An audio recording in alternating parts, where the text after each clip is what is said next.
It's 94.1 KRNA. We're online at krna.com. James Larson, Mike Ferris, a little classic kiss. Thanks for slipping that in as the mayor was walking into the studio. Yes. The one, the only, Ronnie Joe Corbett. How are you, my friend? I'm doing great this morning. You know what the first thing I did? I filled up my tank of gas, filled up a tank of gas in the car, and cleaned the windshield of all the bugs from the last couple of days. I'm on the road. Been This on is my the first road. official day as a candidate. You're my first interview of the day. Then I'm Wow. up to Mason City, Sioux City, and then head down to Council Bluffs to end the day. And you've got your crew here. I talked to your driver. He says, pray for me. It's going to be a lot of miles and a lot of work. I said, maybe a good steak dinner tonight. Well, today I've got a driver, and that's great. That allows me to get some work done while I'm in the car. Plus, it's safer, James, Absolutely, to yeah. do that. I know there's laws against texting and driving and using your cell phone, but I just as soon have someone from a safety standpoint.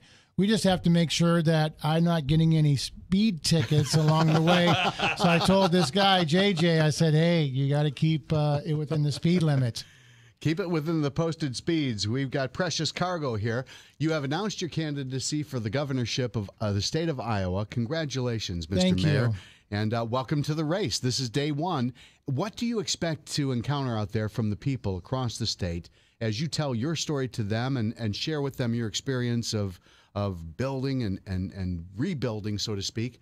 What else do you expect to hear from them as their major concerns? Well, this is the summertime, the season of parades, seasons of state fairs, and so I'm going to be traveling the state quite a bit. This initial week, I'm going to be spending time, working with the media outlets, TV stations, newspapers to announce my candidacy and to introduce myself to the people of the state of Iowa. But for the bulk of this summer, for the balance of June, July, and August, I'll be out where there's already events to meet people like state fairs, et cetera, and county fairs and county central committees, introducing myself. I need to do a couple things. I need to share the Ron Corbett story. I've been in public life for a while, 13 years in the Iowa legislature and 8 years as mayor. So people in the Cedar Rapids area are more familiar with me. But when you get to Western Iowa, everybody has their own communities, and you live in a little bit of a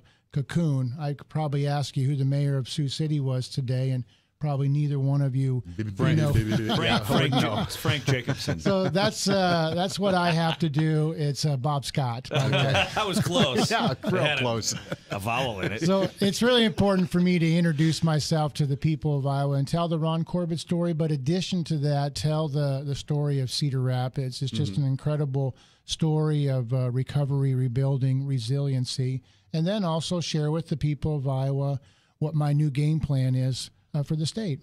And we saw some of those points on the TV report. I'm sorry I couldn't make it out to New Bow yesterday, but James, you were there. How was the crowd? I was there for you. This was your home turf. The crowd was great. It was a little warm outside, and the sun sat right behind you. So you had kind of this godlike figure as you were up there.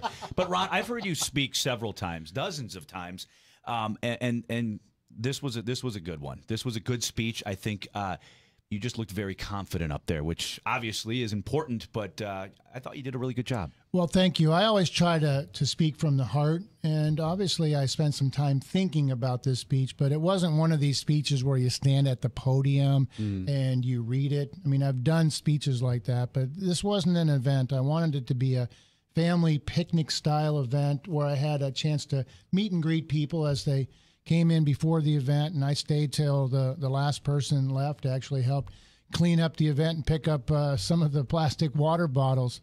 Like I said, I'm a man of the people, and I'm working on behalf of the citizens of Cedar Rapids as mayor until the end of this year.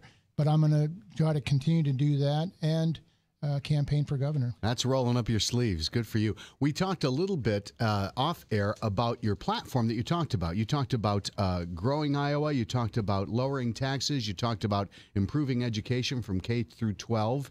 Can you just expound just briefly on each of those? Yeah, well, number one is taxes. We have a very high top personal tax rate of 8.98, and it's a sticker shock when people are looking to move to the state of Iowa. We just need to be more competitive. Iowa has 73 counties that have lost population since 2010, Think about that economically. If you have a contracting economy in 72 of Iowa's 99 counties, the other counties then just have to kind of carry that burden. So we do have pockets of growth, but it's not widespread growth. And so adjusting these income tax rates down, making them fairer and simpler and a less complicated system is going to be one way, not the only way. I never want to be someone that says this is the magic potion, you drink this and you'll be healed. Government's a little more complicated than that. And I don't like these elected officials that try to simplify everything into a lot of 15-second elevator speech, because it really isn't. The 15-minute elevator speech issues have already been solved. Right. We have some big issues facing our state, and we've slipped in our test scores. We used to be number one. We were the envy of the country. People moved to Iowa for a great education. They stayed here for that reason. And those that moved away oftentimes moved back because of the great education system. So I really want to have a great focus on being a champion for K-12 education in the state of Iowa. We have water quality issues.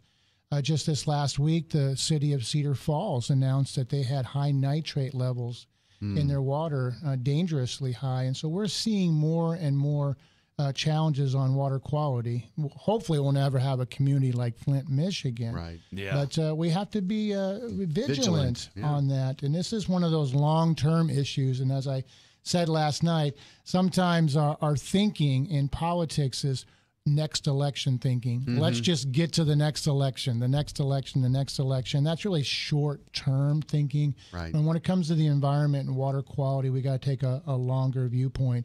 And then finally, that fourth point was just showing concern for people, letting people know that I'll have their back, like I did here in Cedar Rapids after the flood. 1,300 homes were destroyed.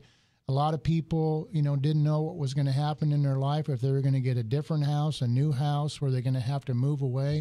Of course, that was coupled with the recession.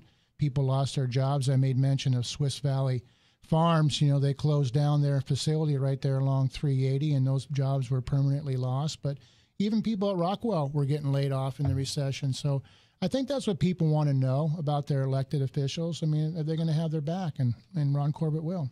All right, well, I'm looking at the Cedar Rapids Gazette. You made the front page, but you made the bottom, because on top of some the other paper, Republican, some other Republican took the above the fold is in town. Now, I kind of thought you might have something to do over there at the Trump rally today. Are you going to speak with him? Are you going to see him today? Well, actually, I've had this tour of Iowa planned for over a month. I'm going to be, as I said today, traveling to Mason City and Sioux City and Council Bluffs, and then the Thursday I'll be in Des Moines, Friday over in Davenport. I didn't really want to take the wind out of my gubernatorial announcement by canceling that trip. I did reach out to the president's office to see if we could meet with him about infrastructure, specifically flood protection, but they weren't able to put that in their schedule, which I understand. Sure. They're busy. But just recently, as mayor, I was appointed to the United States Conference of Mayors Infrastructure Task Force. I was one of 12 mayors Good for you. in the entire Good for country you. to be on this committee. And it's our goal, the chair of that is the mayor from Los Angeles. And we're going to meet several times this summer and fall and actually have some recommendations for the president and Congress as you deal with this massive infrastructure issue at the federal level. And all the states have issues too. We have lock and dam issues along the Mississippi River. Des Moines has an airport issue. We have a flood protection issue. So there's some big infrastructure projects. And as mayor, I'll be traveling the state because I don't want this to be just the big cities, having a chance to get some resources for their infrastructure projects. There's a lot of communities like Charles City or Shenandoah, Waverly that have needs also. All right, well, we got to wrap up. But before we go, no politics. Let's just have a little fun. We got about 1 minute left here. What's in your iPod right now? What are you listening to these days? What are you going to listen to as you're traveling around? Is there going to be some Bruce Springsteen? What's it going to be? KRNA, classic All right. rock. I know Nice that, answer. of course. I just didn't know if you He had is a favorite. politician, isn't Yeah, he, he guys? is, absolutely. Absolutely. You know that my favorite band is Fleetwood Mac. They're Fleetwood going on Mac. tour next year. Did you hear about that? I'm looking forward to that because they kind of split, didn't they? Because Yeah. Stevie was going by How herself, many times and have they then split? I know, right. There's- Let me Lindsay count the was out ways. with Christine McVie. Yeah. Yeah, I had a chance to see them when they were in Des Moines a couple years ago. So that would be one concert I would take a breather from the campaign and Yeah. go see.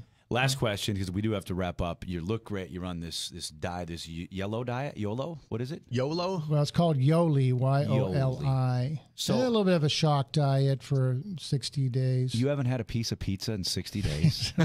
Are you serious? Or haven't you haven't even had a cup of coffee? I have haven't you? had a cup of coffee. That's correct. I did one day have a piece of pizza, but You that was did. after running 4 miles, James. Okay. I felt that was a way to reward myself. Is that all right? Coffee, how is coffee? How do you It gain has weight something to drinking do coffee? with the alkalinity in your body. Okay. Well, it must be working. You look terrific. It's worked. I'm down about 30 pounds, and I done- feel yeah. good and ready to go. I think people want to see a candidate, someone that's going to be their governor, that's not just energetic and has good ideas, but looks fit and trim and can handle the job. Yeah, exactly. You can't take care of the state if you can't take care of yourself. And so taking care of good health and doing that good health issue, that's Absolutely. important. I always say we have the coolest mayor in all of the land. Now, hopefully, we'll have the coolest governor. We'll wait and see. So good luck to you. All right, Drive thank you, safe guys. Today.